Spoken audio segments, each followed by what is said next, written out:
La hora encantada, capítulo 13, de Bárbara Cartland. La comida y el vino también fueron excelentes, y a Rip le dio la impresión de que un ejército de lacayos se movía alrededor de la mesa, sirviendo con manos enguantadas en la vajilla de oro. Hacia el final de la cena surgió el tema de la magia y de los poderes sobrenaturales, y Armand provocó entonces el enojo de su anfitrión al expresar su escepticismo al respecto. No había la menor duda de que el conde era un verdadero fanático en sus creencias sobre los poderes de la magia, y Rip notó veladas amenazas en sus palabras, a las que Armand respondía con ligereza. Rip dirigió en vano varias miradas de advertencia a Armand en el curso de la conversación, pero él siguió burlándose de las aseveraciones del conde. Tal vez ha descubierto ya la piedra filosofal que lo convierte todo en oro, comentó Armand en cierto momento. Tal vez es así, contestó el conde. Rip percibió que la atmósfera se había vuelto muy tensa y cambió el tema diciendo: «Después de la cena, ¿no nos podrá hablar sobre sus pinturas, señor? Veo que tiene una excelente colección de arte». «Me encantaría hacerlo», contestó el conde, «pero deben perdonarme si les pido que esta noche se retiren a más tardar a las 11 de la noche. Tengo que hacer algo para el emperador. Ciertos cálculos que deben hacerse antes de la medianoche». «¿Más pronósticos?», preguntó Armand. «Espero que sean victorias, porque no creo que el emperador sea buen perdedor. Es difícil imaginar que un hombre tan inteligente como Napoleón crea en todas esas supersticiones y tonterías de estrellas, maleficios y artimañas como esas». Rip volvió a tratar de advertir a Armand con una mirada para que se callara, pero ya era demasiado tarde. Las palabras habían sido pronunciadas y era evidente que el conde se sentía ofendido. «No soy un charlatán ni un mentiroso, señor marqués», replicó con una voz de furia que era casi como el gruñido de una fiera. Y Armand levantó la mirada hacia él con inocente asombro. «Caramba, no era mi intención ofenderlo. Usted es una autoridad en la materia y, si cree en esas cosas, yo no soy nadie para contradecirlo. Le creo y me abstendré de decir más tonterías. Cálmese, mi querido amigo, y brindemos por el futuro, aunque no sepamos lo que nos depare». La voz de Armand pareció tranquilizar un poco la furia del conde, pero Rip tuvo la impresión de que se trataba de una calma superficial y que, sin darse cuenta, Armand se había buscado un terrible enemigo. Agitada y temerosa, obligó con sus preguntas al conde a que éste hablara de sus cuadros, e hizo todo lo posible por mantener a Armand fuera de la conversación, hasta que, con una sensación de alivio, advirtió que eran casi las 11 y que debían retirarse a sus habitaciones. Por fin, se despidieron y dejaron al conde en el vestíbulo.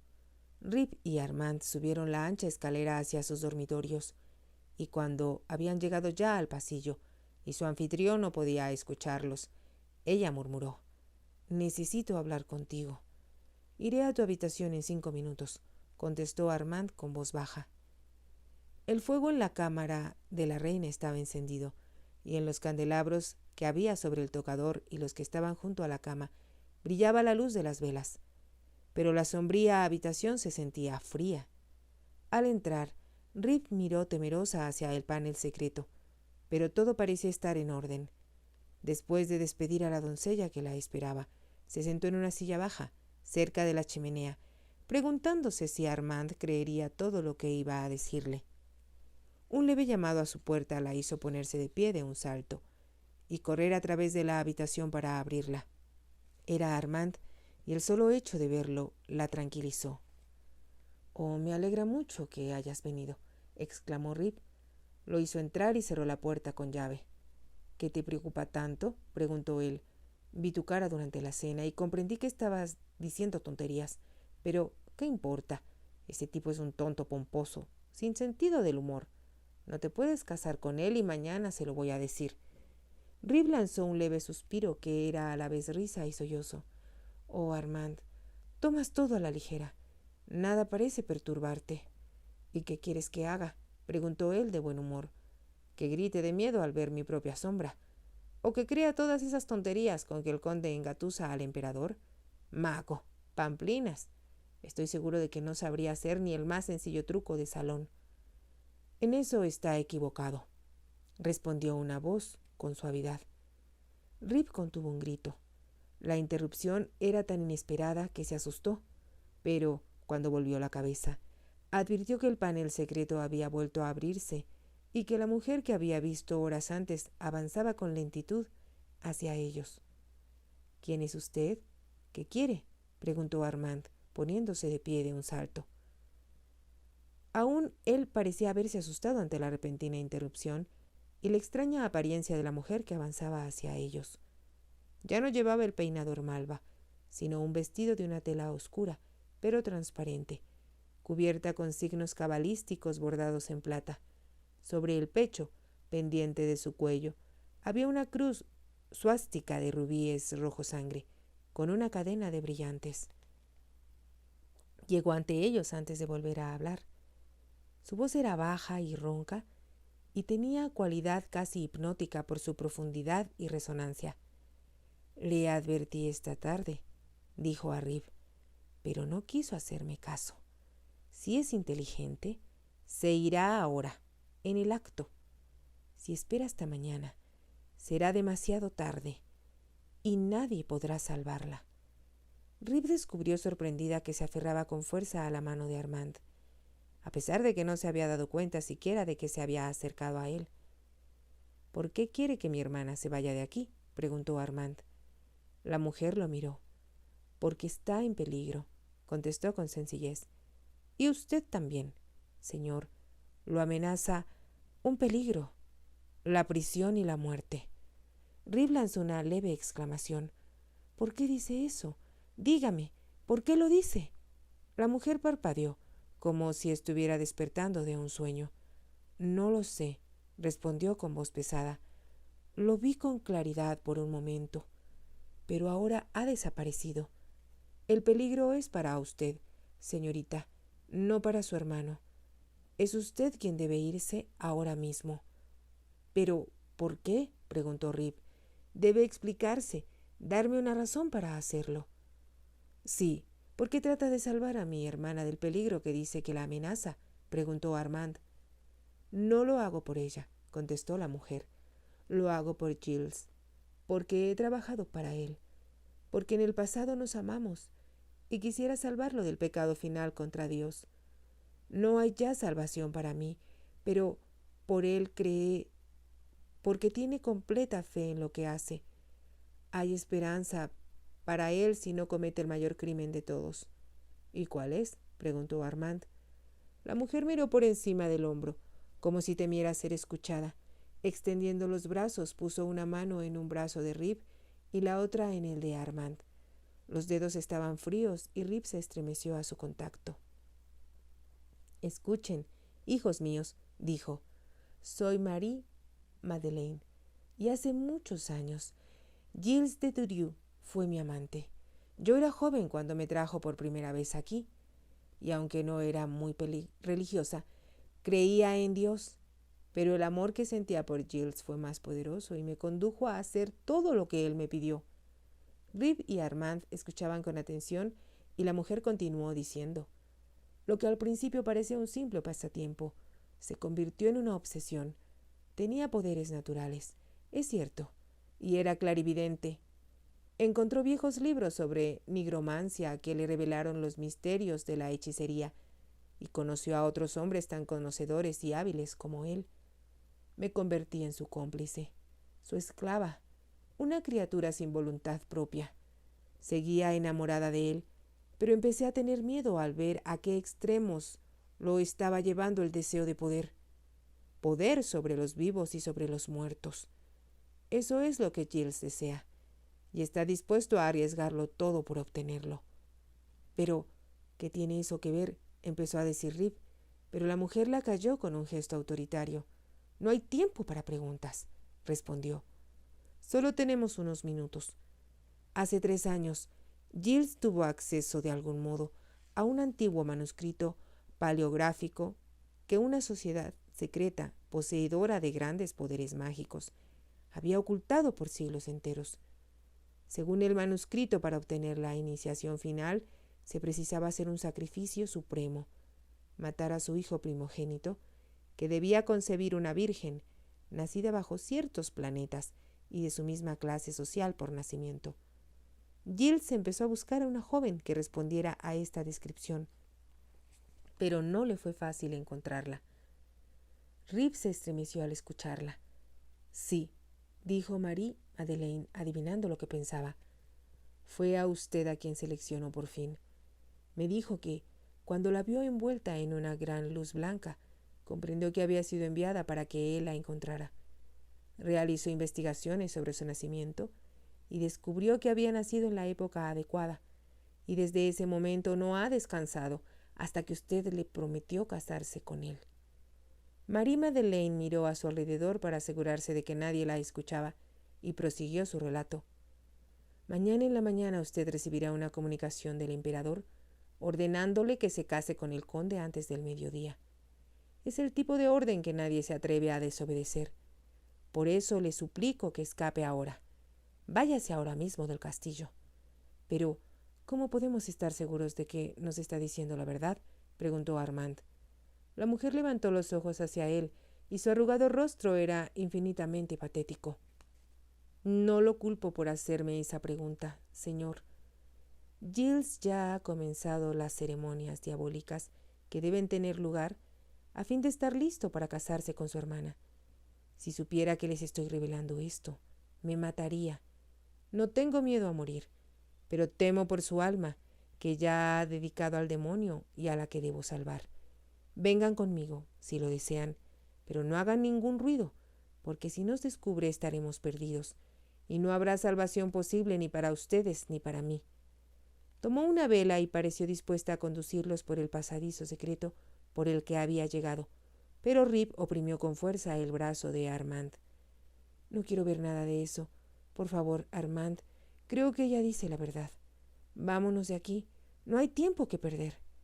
Marie Madeleine se detuvo un momento a la entrada del panel. Creo que sería lo más acertado para todos. Giles está ocupado ahora. Tal vez no vuelvan a tener otra oportunidad. Sí, tiene razón. Nos iremos ahora mismo. Gracias, contestó Armand.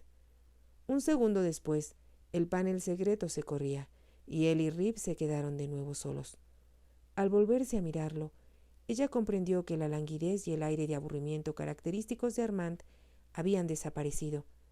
Se había convertido de pronto en un hombre con un propósito, un hombre decidido en el que ella podía confiar sin reservas. Rip comprendió instintivamente que aquel no era el momento de hablar. Tenían que marcharse en el acto. Haciendo un esfuerzo sobrehumano por sobreponerse al terror que la invadía, se dirigió al guardarropa, tomó su capa de viaje de terciopelo oscuro adornado con piel y se la echó sobre los hombros.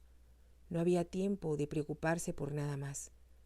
Deslizó un pañuelo en el escote de su vestido y recordó aliviada que llevaba puesto su vestido de crepe blanco, de amplia falda plegada, que semejaba una túnica griega. Si tenía que montar un caballo, aquel traje no estorbaría sus movimientos. ¿Estás lista?, preguntó Armand. Cuando ella asintió con la cabeza, él abrió la puerta y miró hacia el pasillo. No había nadie allí. Armand la hizo salir, cerró la puerta tras sí y ambos cruzaron el pasillo.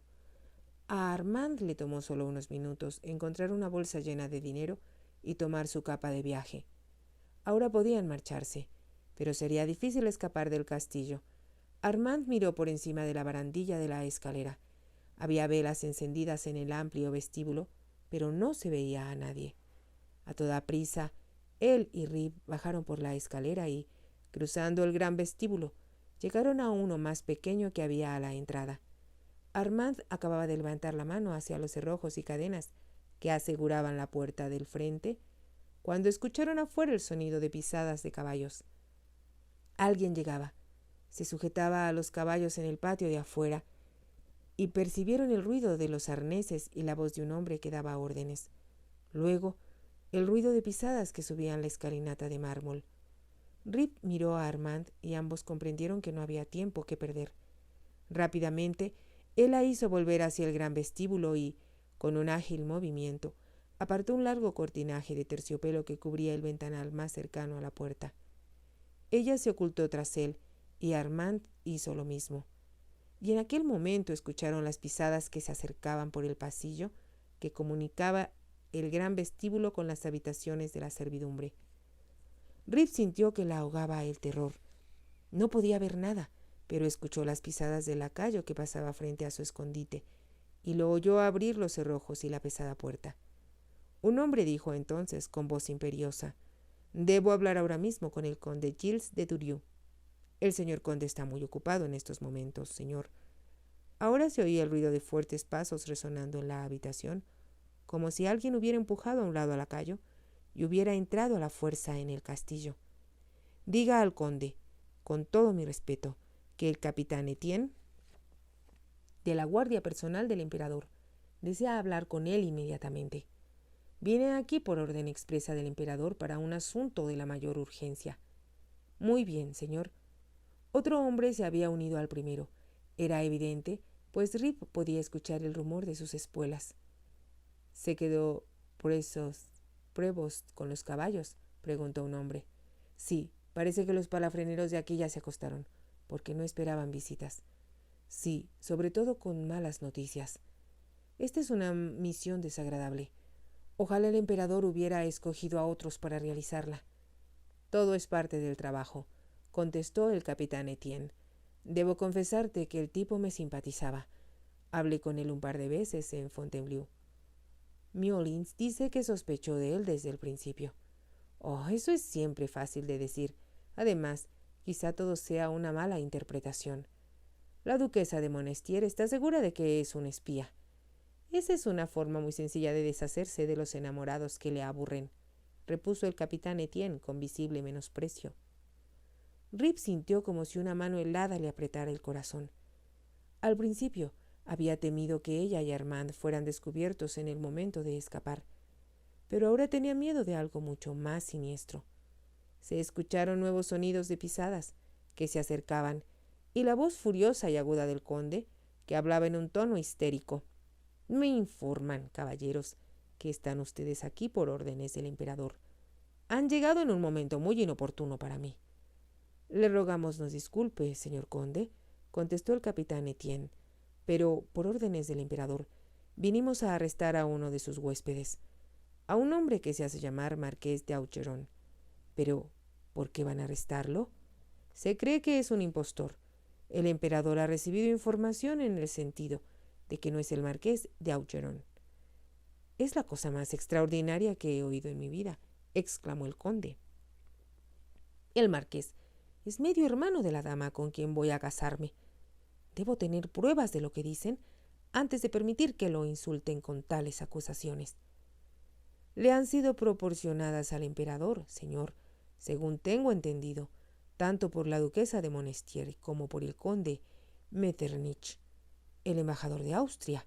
¿Qué tiene que ver él en este asunto?» «Parece que el conde de Metternich proporcionó a su majestad un retrato del auténtico marqués de Aucheron, que no tiene el menor parecido con el caballero que ostenta su título». «Los retratos no son siempre un testimonio confiable», observó el conde irritado. «Tal vez en muchos casos», replicó el capitán Etienne, «pero en este en particular, el retrato revela una característica que ha sido confirmada ya por la oficina del señor Fouché respecto al auténtico marqués de Aucheron». «¿Y cuál es?», preguntó el conde. «El marqués tiene un solo ojo. Perdió el otro en un duelo que tuvo lugar en Viena hace 5 años». Se produjo una leve pausa. «Mi huésped tiene los 2 ojos. De eso no hay la menor duda», señaló el conde titubeante. «Entonces, le suplicamos que nos permita dirigirnos ahora mismo a su dormitorio. Por órdenes del emperador está bajo arresto y debemos llevarlo ahora mismo a Fontainebleau, donde se harán averiguaciones sobre su verdadera identidad». «Desde luego, no puedo impedir que cumplan con su deber», repuso el conde con frialdad, «pero quiero suplicarles que lo hagan de la forma más discreta y silenciosa posible. No deseo que se moleste a mi futura esposa, ni hay razón para que ella se entere de que su medio hermano ha salido del castillo. Nuestro asunto, señor conde, solo atañe al hombre que se hace llamar Marqués de Aucheron», contestó el capitán, y, como usted sugiere, actuaremos de la forma más silenciosa posible. Un lacayo les mostrará su habitación. Y ahora, caballeros, si me lo permiten, atenderé asuntos de gran importancia que no pueden seguir siendo pospuestos. Buenas noches, señor conde, y gracias, dijo el capitán Etienne. Buenas noches, caballeros. Rip oyó al conde cruzar el vestíbulo y después escuchó las lentas pisadas de los oficiales cuando subían la escalera. Casi no se atrevía a respirar por temor a descubrirse, pero antes que tuviera tiempo de pensar en nada, sintió la mano de Armand en su brazo. Él descorrió el cortinaje con la otra mano y la hizo salir del escondite y luego, a toda prisa, la llevó hacia el pequeño vestíbulo de la entrada. Un lacayo somnoliento cuidaba la puerta del frente y se disponía a bostezar cuando Armand le asestó un certero puñetazo que lo dejó sin sentido. Luego, abrió la puerta con rapidez y él y Rip bajaron la escalinata de piedra. Al pie de esta, bajo la luz de la luna, se veían 3 caballos y a un oficial que sostenía las bridas. El oficial se volvió y al ver a Armand, dirigió la mano hacia su espada, pero éste se arrojó sobre él. No era un hombre muy voluminoso. Armand lo levantó en vilo con gran facilidad y lo arrojó por encima del muro del patio hacia el lago. Rip escuchó el ruido que produjo su cuerpo al caer al agua. Entonces el brazo de Armand rodeó su cintura y la subió a la silla del caballo más cercano. «Ojalá sepas montar bien», dijo él. Sorprendida, Rip le contestó riendo levemente. «Vas a encontrar difícil mantenerte a mi paso». Unos segundos después se alejaban galopando a toda velocidad y cruzaron el puente levadizo para salir por las rejas abiertas y lanzarse a campo traviesa. Rip miró hacia atrás por encima del hombro. El castillo de Crow se distinguía a lo lejos, bañado por la luna. A pesar de que le impresionó su grandiosa magnificencia y su esplendor que casi quitaba el aliento, Rip comprendió que estaba escapando de algo diabólico. Sin embargo, mientras Armand estuviera a su lado, ya no volvería a tener miedo. Si te ha gustado, te invito a que te suscribas, a que me regales un me gusta y actives la campanita para que puedas seguir escuchando esta historia y muchas más. Gracias.